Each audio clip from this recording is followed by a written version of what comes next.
विदेशी विनिमय प्रबंधन अधिनियम 1999 फेमा के नाम से भी यह प्रसिद्ध है। Foreign exchange management act 1999 FEMA. तो विदेशी विनिमय प्रबंधन अधिनियम ये 1 जून 2000 से इंडिया में लागू है। तो अब ये क्यों बनाया गया है? तो विदेशी विनिमय प्रबंधन अधिनियम किसका प्रबंधन करना है, किसके मैनेजमेंट के लिए? फॉरेन एक्सचेंज, विदेशी विनिमय जो होता है, मतलब हमारे देश में जो विदेशी प्रतिभूतियां रहती हैं, फॉरेन एक्सचेंज रहता है, करेंसी रहती है, भुगतान असंतुलन को दूर करने के लिए देश में जो आयात और निर्यात के कारण विदेशी मुद्रा में वेरिएशंस आते हैं, उच्चावचन आते हैं, कभी जो है फॉरेन करेंसी ज्यादा हो जाती है, कभी फॉरेन करेंसी कम हो जाती है, हमारी विदेशों में हमारी मुद्रा के मूल्य को स्थिरता प्रदान करने के लिए और हमारे जो आयात और निर्यात है उसको नियंत्रित करने का काम जो है विदेशी विनिमय प्रबंधन अधिनियम 1999 फेमा के अंतर्गत किया जाता है। तो स्टूडेंट्स, यदि आपको इसके उद्देश्य या क्यों बनाया गया है लिखने के लिए आते हैं तो आप ये बिल्कुल पॉइंट ध्यान रखिए और इससे जो है आप इसके पॉइंट बनाइए। क्या लिख सकते हैं हम? तो विदेशी विनिमय का प्रबंध करने के लिए, ठीक है, विदेशी विनिमय का प्रबंध करने के लिए। दूसरा हम लिख सकते हैं यहाँ पे भुगतान असंतुलन को संतुलित करने के लिए, क्योंकि जब हम आयात करते हैं तो हमें विदेशी मुद्रा चाहिए रहती है पेमेंट करने के लिए, जब हम निर्यात करते हैं तो हमें विदेशी मुद्रा मिलती है। तो भुगतान असंतुलन को संतुलित करने के लिए। तीसरा, मुद्रा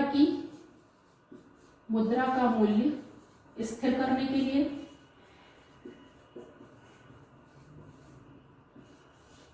फिर विदेशी प्रतिभूतियों पर नियंत्रण के लिए। तो इन सब के लिए यह अधिनियम जो है वह काम करता है। अब इसके प्रावधान आपको आते हैं कि इसके जो है मेन प्रोविजंस क्या क्या है वह लिखे।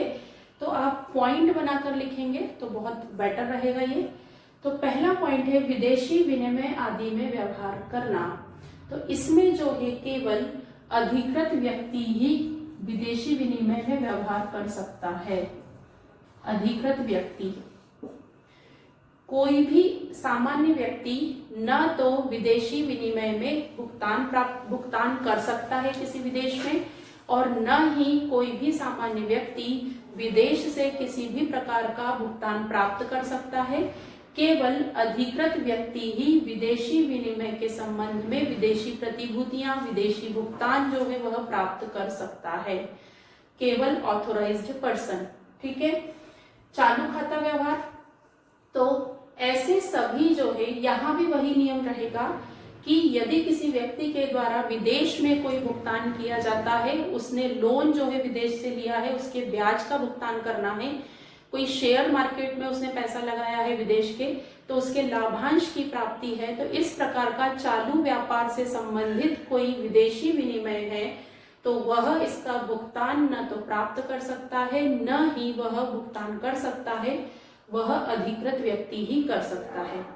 ऐसे पूंजी खाता व्यवहार, पूंजी खाता मतलब यदि किसी व्यक्ति का खाता जो है विदेश में है या उसकी कोई संपत्ति, स्थायी संपत्ति जो है विदेश में है, उससे संबंधित उसको बेचना है, खरीदना है या बैंक अकाउंट उसका बंद करवाना है या उससे संबंधित कोई भी ट्रांजैक्शन है, मतलब कैपिटल नेचर का कोई भी ट्रांजैक्शन व्यक्ति को यदि करना है तो अधिकृत व्यक्ति ही कर सकता है, ऑथोराइज पर्सन ही व्यक्ति कर सकता है।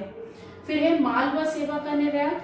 तो यदि जो है किसी व्यक्ति के द्वारा, किसी कंज्यूमर के द्वारा गुड्स और सर्विसेज का एक्सपोर्ट किया जा रहा है तो उसके लिए उसे अधिकृत व्यक्ति को इस अधिनियम के अंतर्गत एप्लीकेशन देनी होगी कि मैंने इतने रुपए का गुड्स जो है निर्यात किया है, एक्सपोर्ट किया है, जिसमें उन्हें पूरी जानकारी सही मात्रा में लिखनी होगी, सही राशि लिखनी होगी, सामने वाले व्यापारी का नाम जो है क्लियरली लिखना होगा, एड्रेस क्लियरली लिखना होगा, और उसके बाद उस निर्यात की पूरी डिटेलिंग के बाद जो है अधिकृत व्यक्ति उस राशि को वसूल करेगा और उसके बाद जो है आपको उसका पेमेंट प्राप्त होगा। फिर है विदेशी विनिमय की वसूली। तो सेम चीज रहेगी कि सामान्य व्यक्ति जो है विदेशी विनिमय की वसूली, आपका कोई पैसा आपने इन्वेस्ट किया था विदेश में, तो वहां पर भारत का जो एजेंट होगा, अधिकृत व्यक्ति होगा, उसके द्वारा ही आपका पैसा वसूल किया जाएगा। मतलब विदेशी विनिमय में सारे जो एक्सचेंज होते हैं, पैसे का लेन देन होता है, वह ऑथोराइज्ड पर्सन के द्वारा ही किया जाता है। तो विदेशी विनिमय की वसूली जो है वह भी अधिकृत व्यक्ति के द्वारा, ऑथोराइज्ड पर्सन के द्वारा की जाएगी। अब अधिकृत व्यक्ति कौन होता है? तो ऐसे सभी व्यक्ति अधिकृत व्यक्ति कहलाते हैं जिनको केंद्रीय सरकार ने एज ए अधिकृत व्यक्ति नियुक्त किया है। अब वह व्यक्ति कौन हो सकता है? तो केंद्रीय सरकार इसके संबंध में समय समय पर अधिसूचना जारी करके नियमों में परिवर्तन करती रहती है। तो केंद्र सरकार जिस भी व्यक्ति को अधिकृत व्यक्ति घोषित कर देगा, वह इन सभी व्यवहारों के लिए अधिकृत व्यक्ति कहलाएगा और सारे ट्रांजैक्शन जो है उसके थ्रू होंगे। अच्छा, अधिकृत व्यक्ति ऐसा नहीं है कि एक बार वह अधिकृत व्यक्ति बन गया है, यदि उसके कार्यों में किसी भी प्रकार की दुर्भावना पाई जाती है, गलती पाई जाती है, तो केंद्र सरकार को यह अधिकार होता है कि वह उसकी ऑथोराइज्ड, उसको अधिकृत जो किया है उससे वापस ले ले, उसको वह हटा दे। ठीक है। नियमों का उल्लंघन व दंड। यदि विदेशी, हमने ये नियम देखे, इनका जो है किसी भी व्यक्ति के द्वारा, भारतीय निवासी के द्वारा किसी भी प्रकार का उल्लंघन किया जाता है तो 2 लाख रुपए तक का दंड और सजा, 2 से 5 वर्ष तक की सजा या दोनों दी जा सकती है। और यदि उल्लंघन जारी रहता है, मतलब नोटिस देने के बाद भी कंटिन्यूसली वह प्रॉब्लम क्रिएट रहती है, मतलब उसमें सुधार नहीं होता है, तो 5,000 रुपए प्रतिदिन के हिसाब से, जब तक वह उल्लंघन जारी रहता है, पर डे के हिसाब से यह 5,000 रुपए अर्थदंड लिया जाता है। ठीक है। 2 लाख रुपए तक का अर्थदंड लगाया जा सकता है।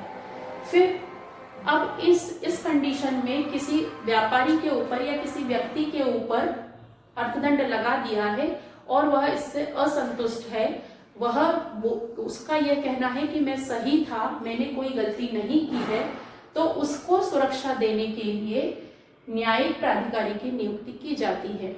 यदि किसी व्यक्ति या व्यापारी को यह फील होता है कि उसके साथ सही निर्णय नहीं हुआ है और इस संबंध में वह एप्लीकेशन देता है, तो केंद्र सरकार फिर न्यायिक प्राधिकारी की नियुक्ति करती है, जहां पर उस व्यक्ति की सुनवाई होती है। वह अपने सबूत और साक्ष्य, एविडेंस जो है प्रस्तुत करता है, वहां उसे बुलवाया जाता है और उसकी सुनवाई होती है। सुनवाई के बाद जो है फिर डिसीजन दिया जाता है।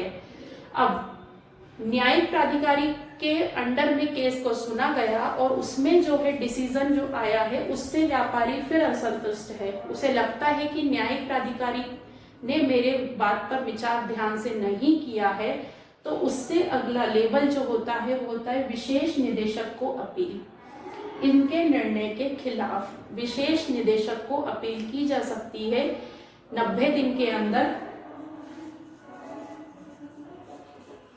90 दिन के अंदर वह निर्णय से असंतुष्ट है तो विशेष निदेशक की नियुक्ति की जाएगी केंद्र सरकार के द्वारा, और व्यापारी जो असंतुष्ट वर्ग है उनके द्वारा यहाँ अपील की जाएगी।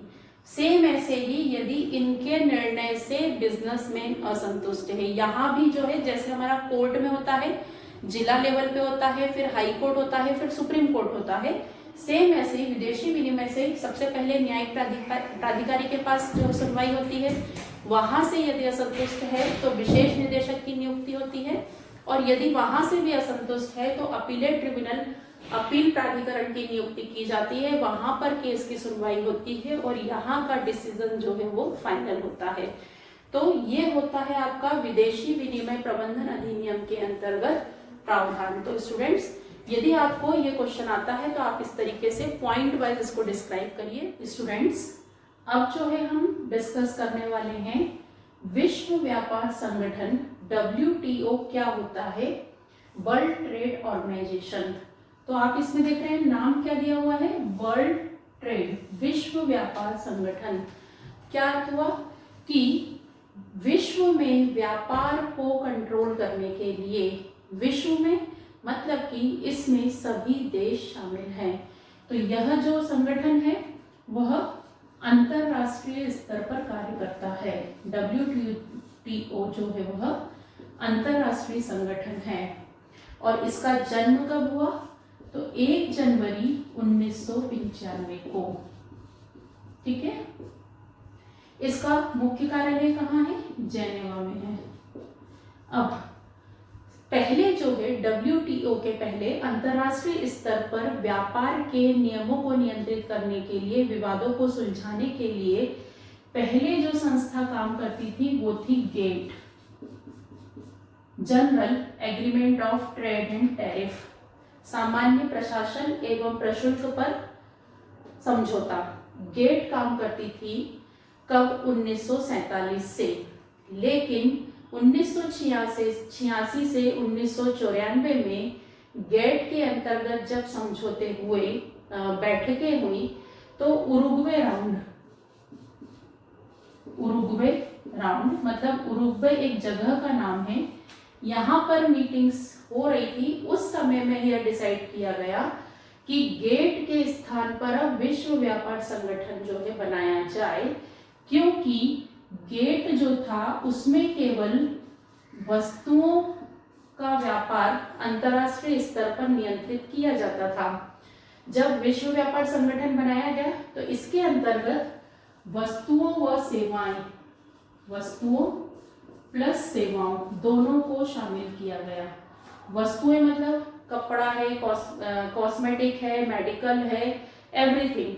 और सर्विसेज, सेवा में जो है जैसे कि कोई टेक्निकल एक्सपर्ट है और वह किसी दूसरे कंट्री को हेल्प कर रहा है या अपना बिजनेस दे रहा है, या पेटेंट है, डिजाइन है जो इंडिया से बनकर गई है और उसका प्रोडक्शन फॉरेन कंट्री में हो रहा है, तो वस्तुओं प्लस सेवाओं। तो जो गेट था, तो अब हम इसको लिखेंगे कैसे, तो विश्व व्यापार संगठन एक अंतरराष्ट्रीय संगठन है जो कि विश्व स्तर पर या पूरे विश्व के उस पे व्यापार को नियंत्रित करता है तथा प्रचार प्रसार करता है तथा अंतरराष्ट्रीय स्तर पर होने वाले विवादों को निपटारा करने के लिए इस संगठन को बनाया गया है। तो यह जो है अंतरराष्ट्रीय संगठन है। इसका जन्म गेट के दौरान, गेट की 1986 से 1994 की वार्ता के अंतर्गत WTO का गठन हुआ है। 1 जनवरी 1995 को विश्व व्यापार संगठन का जन्म हुआ और इसका जो मुख्य कार्यालय जेनेवा में है। इसकी बैठक, इसमें हर राष्ट्र का जो है एक एक व्यक्ति सदस्य होता है और इसकी बैठक माह में एक बार होती है। इसका पूरा कार्यभार मंत्री परिषद संभालती है और सभी मंत्री परिषद जो है इस पूरे ऑर्गेनाइजेशन को संभालती है, जिसका एक मेन जो है निर्देशक होता है, डायरेक्टर होता है। और इस मंत्री परिषद की बैठक जो है 2 साल में एक बार होती है, जिसमें सभी सदस्य राष्ट्रों को मिलना अनिवार्य होता है। ठीक है, तो ये होता है विश्व व्यापार संगठन। ये समझ में आया आपको? इसका मेन उद्देश्य क्या है? अंतर्राष्ट्रीय स्तर पर व्यापार में आने वाली बाधाओं को दूर करना और जो नीतियां हैं, सीमा शुल्क की नीतियां हैं। सीमा शुल्क समझते हैं, एक देश से दूसरे देश में जब माल जाता है तो जो शुल्क लिया जाता है उसको हम सीमा शुल्क बोलते हैं, कस्टम ड्यूटी। तो सीमा शुल्क संबंधी नियमों में जो है लोचदार बनाना, ताकि दूसरी कंट्री जो है बिजनेस कर सके। तो ये होता है विश्व व्यापार संगठन। ठीक है, अब इसके उद्देश्य, ऑब्जेक्टिव क्या है, क्यों बनाया गया है? तो जीवन स्तर में सुधार करना। विश्व व्यापार संगठन का उद्देश्य क्या है? अंतरराष्ट्रीय व्यापार को बढ़ावा देना। अंतरराष्ट्रीय व्यापार के कारण क्या होगा कि हमें वस्तुएं जो है दूसरे देश की मिलेंगी और कम कीमत पर मिलेंगी, तो उसके कारण क्या होगा, जीवन स्तर में वृद्धि होगी। पूर्ण रोजगार का लक्ष्य, ये केवल जो है भारतीय व्यापार हो, अंतर्राष्ट्रीय स्तर पर व्यापार न हो, तो व्यापार में रोजगार जो है वह कम रहता है। यदि आपका बिजनेस जो है अंतर्राष्ट्रीय स्तर पर फैला हुआ हो तो रोजगार जो जॉब है वो कंप्लीट जॉब का ऑब्जेक्टिव पूरा होता है।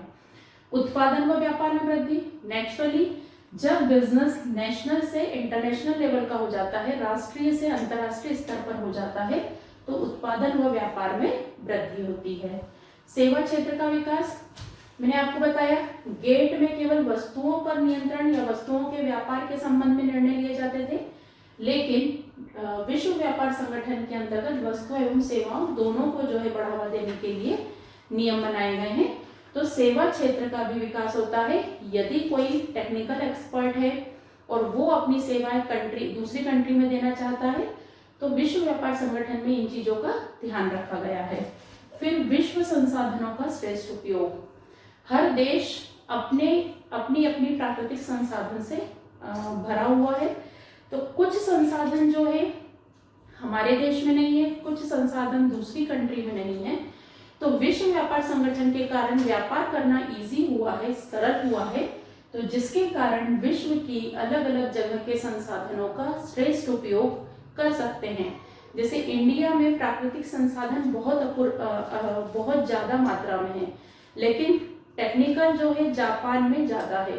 तो यदि विश्व व्यापार संगठन मदद करता है तो जापान की टेक्नोलॉजी लाकर हम हमारे देश के जो प्राकृतिक संसाधन है उनका बहुत अच्छा उपयोग कर सकते हैं। फिर निरंतर विकास, अंतर्राष्ट्रीय स्तर पर जब संस्था काम करती है तो उसका पूरा फोकस जो है क्या रहता है, विकास की ओर, कि हर कंट्री का विकास किस तरीके से हो सकता है और दूसरे देश के सहयोग से। पर्यावरण को सुरक्षा, नेचुरली सभी देश मिलकर पर्यावरण के बारे में भी सोच रहे हैं, क्योंकि सभी देशों को उसका खामियाजा भुगतना पड़ रहा है। तो विश्व व्यापार संगठन से व्यापार जब नीतियां निर्धारित की जाती हैं, उत्पादन के बारे में जब डिसीजन लिए जाते हैं, तो पर्यावरण को कम से कम हानि हो ऐसी व्यापार नीतियां निर्धारित की जाती हैं। प्रशुल्क बाधाएं दूर करना, प्रशुल्क मतलब जो टैक्स लगाया जाता है, एक कंट्री से दूसरी कंट्री में जब एंट्री होती है तब शुल्क लिया जाता है। वहां पर आप यदि गुड्स सोल्ड करते हैं, माल बेचते हैं, तो टैक्स लिया जाता है। तो उसके संबंध में बाधाओं को, प्रॉब्लम्स को दूर करना और प्रतियोगिता को बढ़ावा देना। प्रतियोगिता, जितना ज्यादा कंपटीशन होता है उतनी चीजें उपभोक्ता को, कस्टमर को सस्ती और क्वालिटी में अच्छी मिलती है। तो अंतर्राष्ट्रीय स्तर पर यदि बिजनेस होगा तो हमें वस्तुएं कैसी मिलेंगी, सस्ती और अच्छी मिलेंगी। तो इन सब उद्देश्यों को ध्यान में रखकर विश्व व्यापार संगठन बनाया गया है, जो कि अंतर्राष्ट्रीय स्तर पर बहुत सारे देशों के साथ मिलकर कार्य करता है। क्या क्या कार्य करता है वो हम देख ले। अंतर्राष्ट्रीय संस्थागत मंच के रूप में कार्य करना, सभी कंट्री एक जगह पर मिलकर एक मंच प्रदान करता है जो अंतर्राष्ट्रीय स्तर पर व्यापार संबंधी नीति और व्यापार संबंधी नीतियों को बनाने के लिए और नियंत्रित करने के लिए बहुत जरूरी था। तो पहला उसका काम है कि अंतर्राष्ट्रीय स्तर पर कार्य करता है। फिर विश्व व्यापार समझौते के अंतर्गत कार्यान्वयन, प्रशासन एवं परिचालन हेतु सुविधाएं। विश्व व्यापार संगठन का एक कार्य यह भी है कि वह एक राष्ट्र को दूसरे राष्ट्र से बिजनेस करना है तो उनके व्यापार संबंधी समझौतों में सरलता रहे, नियमों में जो है सरलता रहे, और जो बिजनेस करना चाह रहा है तो वो ऑपरेट करना चाह रहा है बिजनेस दूसरे कंट्री में, तो उसमें जो है उसको सुविधा मिले। तो विश्व व्यापार समझौते के अंतर्गत, क्योंकि इसमें जो है सभी कंट्री के बीच में समझौता होता है, सभी कंट्री के सदस्य यहाँ बैठते हैं और उनके बीच में एग्रीमेंट होता है व्यापार से संबंधित। जैसे ये अमेरिका है और ये जापान है, तो अमेरिका और जापान भी है, यहाँ भारत भी है, ऑस्ट्रेलिया भी है, ये कंट्री भी है। अभी 164 कंट्रीज जो है इसके अंतर्गत सदस्य हैं, ठीक है। तो इनके बीच में एग्रीमेंट्स होता है व्यापार को लेकर। तो अमेरिका का व्यक्ति भी बैठा है तो वो अपनी व्यापार संबंधी नीतियां यहाँ डिस्कस करता है यदि भारत को लगता है कि इन अमेरिका की इन नीतियों में सरल होना चाहिए, चेंजेस होना चाहिए, तो विश्व व्यापार संगठन एक मंच प्रदान करता है नीतियों को निर्धारित करने के लिए। फिर विवादों के निपटारे हेतु प्रशासन, यदि दो राष्ट्रों के बीच में व्यापार से संबंधित कुछ विवाद हो जाते हैं, कोई प्रॉब्लम्स हो जाती हैं, तो विश्व व्यापार संगठन उसमें मदद करता है। फिर व्यापार व प्रशुल्क संबंधी मुद्दों पर विचार विमर्श हेतु मंच, एक प्लेटफॉर्म दिया जा रहा है विश्व व्यापार संगठन के थ्रू। यहाँ हर महीने एक बैठक होती है जिसके अंतर्गत व्यापार संबंधी नीतियों के बारे में पूरा विचार विमर्श किया जाता है। तो सभी कंट्री के सदस्य मिलकर यहाँ पर बैठकर व्यापार से संबंधित नियम बनाते हैं और टैक्स, प्रशुल्क मतलब होता है टैरिफ, टैक्स, व्यापार के जब कोई दूसरा देश व्यापार करने आएगा तो किस तरह के टैक्स लेना है उस संबंधी। फिर अंतरराष्ट्रीय मुद्रा कोष, इंटरनेशनल मॉनेटरी फंड, यह अंतरराष्ट्रीय मुद्रा कोष एक संगठन है जो कि अंतरराष्ट्रीय स्तर पर पैसों की व्यवस्था करने में मदद करता है। तो विश्व व्यापार संगठन इस कोष से भी सहयोग दिलवाता है। यदि किसी कंट्री को पैसों की आवश्यकता है, मनी की आवश्यकता है, तो इस कोष से पैसा यदि चाहिए तो विश्व व्यापार संगठन उसमें भी सहयोग करता है। और विश्व संसाधनों के अनुकूलतम उपयोग को प्रोत्साहन देना, ये पॉइंट हमने उद्देश्य में भी देखा था कि अलग अलग कंट्री के पास अलग अलग प्रकार के संसाधन है, तो उनका बेस्ट कम से कम लागत में अधिक से अधिक लाभ हो, इस तरीके से व्यापार की नीतियां और नियम बनाए जाते हैं। तो स्टूडेंट, ये है आपका WTO, जिसमें क्या होता है, उद्देश्य और विश्व व्यापार संगठन के क्या कार्य हैं, वो हम यहाँ पर देखिए हमने। स्टूडेंट्स, अब जो है शॉर्ट आंसर के तौर पे हम समझेंगे कि राशिपातन क्या होता है, डंपिंग, और दूसरा बौद्धिक संपदा अधिकार समझौता ट्रिप्स, और तीसरा हम समझेंगे व्यापार संबंधी निवेश उपायों का समझौता ट्रिम्स। तो सबसे पहले डंपिंग क्या होता है, राशिपातन क्या होता है, तो ध्यान से सुनना। जब कोई देश जितने में वस्तु बनी है, जिसको हम कहते हैं लागत मूल्य, उस राशि से भी कम राशि पर दूसरे देश में माल बेचता है, तो उसे हम कहते हैं राशिपातन। क्या कहा मैंने कि जब कोई देश, मान लीजिए यहाँ पे जापान है, जापान ने कोई वस्तु जापान में ही बनाई है, वो 1000 रुपये उसकी लागत लगी है, 1000 रुपये लागत लगी, लेकिन इस 1000 रुपये की वस्तु को वह भारत में 800 रुपये में बेच रहा है, तो इसे हम कहेंगे राशिपातन, डंपिंग। तो जब कोई एक देश जितने में वस्तु बनी है, उसकी लागत लगी है, उससे भी कम मूल्य पर किसी दूसरे देश में माल को बेचता है, तो वो क्या कहलाता है, राशिपातन, डंपिंग। अब ये क्यों करता है, तो वह जो है दूसरा देश डंपिंग, एक तो पहली चीज कि नए देश में अपना मार्केट खड़ा करने के लिए, अपनी वस्तु का मार्केट खड़ा करने के लिए, क्योंकि कम कीमत पर यदि यह वस्तु मिलेगी तो इस देश के लोग क्या करेंगे, कम प्राइस पे मिलेगी तो वो इसे ही खरीदेंगे। तो घरेलू उद्योगों को, जो होम इंडस्ट्रीज हैं, उनको नुकसान होगा।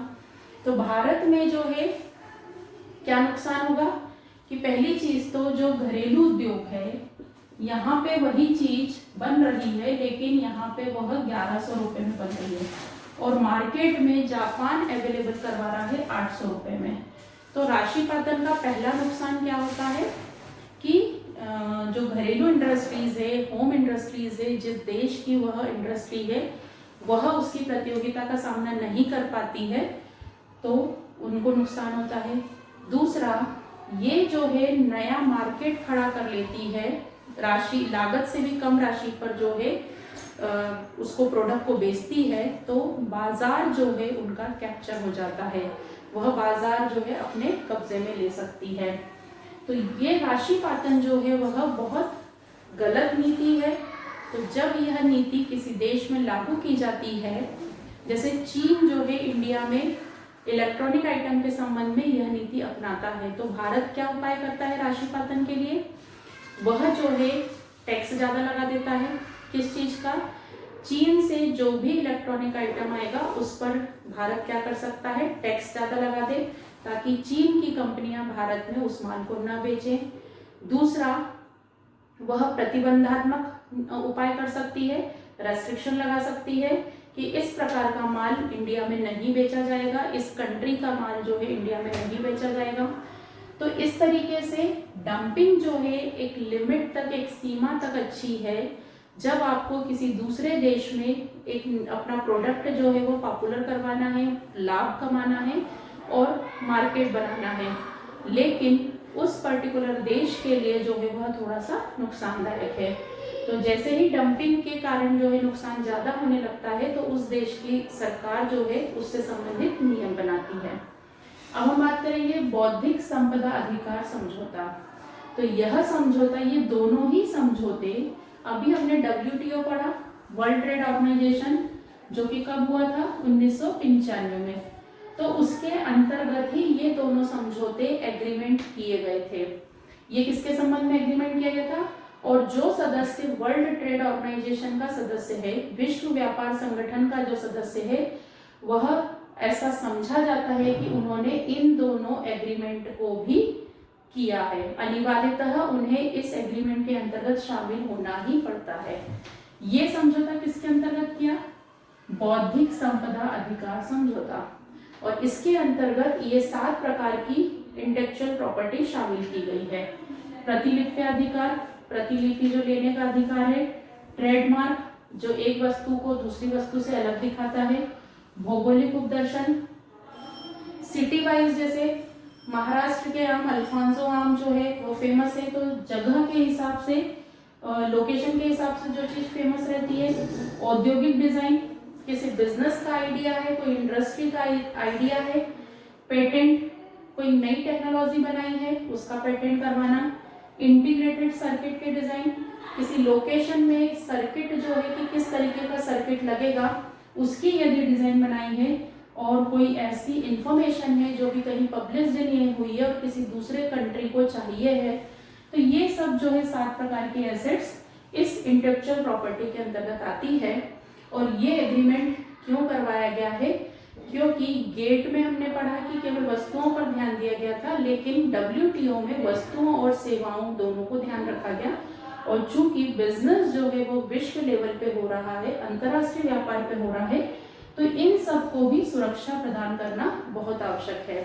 तो इसके अंतर्गत अंतरराष्ट्रीय स्तर पर बौद्धिक संपदा को सुरक्षा प्रदान करने के लिए कि पेटेंट है जैसे, तो जिस कंट्री का वो पेटेंट है उसको जो है उस पेटेंट का पूरा लाभ मिले, या औद्योगिक डिजाइन जो है मान लीजिए इंडिया में किसी ने बनाई है और उसका उपयोग मान लीजिए ऑस्ट्रेलिया कर रहा है, तो पेटेंट का पूरा जो रॉयल्टी मिलती है, जो पैसा मिलता है, उसके प्रति पूरी सुरक्षा प्रदान करने के लिए सभी देशों ने इस संबंध में समझौता किया गया है। और इसके अंतर्गत यह कंपलसरी किया गया है कि बौद्धिक संपदा अधिकार समझौते के अंतर्गत जो भी शामिल देश हैं इसमें सभी को इसके नियम अपने देश में बनाना जरूरी था।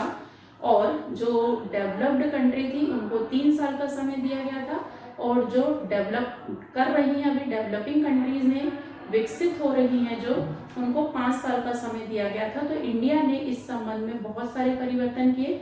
उन्होंने इनसे रिलेटेड अपने सब अलग अलग नियम बनाए और जो नियम पहले से थे उसमें परिवर्तन किया।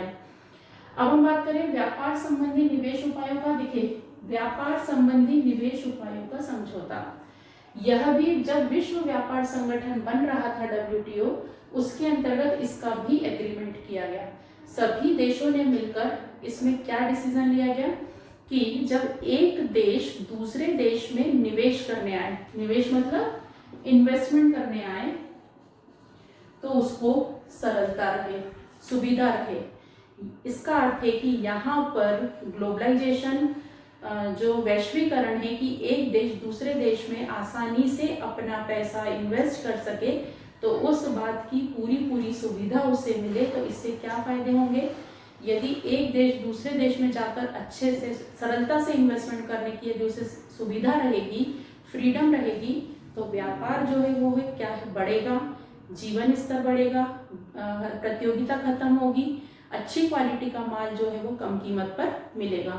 तो ट्रिम्स जो है इसका शॉर्ट फॉर्म है ट्रिम्स। तो इसका उद्देश्य क्या था कि एक देश में दूसरे देश के विनियोगों को बढ़ावा देना और विनियोग करने संबंधी नियमों में सरलता प्रदान करना। और इसका क्या उद्देश्य था कि बौद्धिक संपदा जो होती है, हर देश के पास अपनी अपनी इंटेलेक्चुअल प्रॉपर्टी है, तो उसके प्रति सुरक्षा और आय के साधनों की जो है व्यवस्था सरलता से करना। तो ये जो है हमारा 3 टॉपिक, राशिपातन, ट्रिप्स और ट्रिप्स और ट्रेड। ठीक है।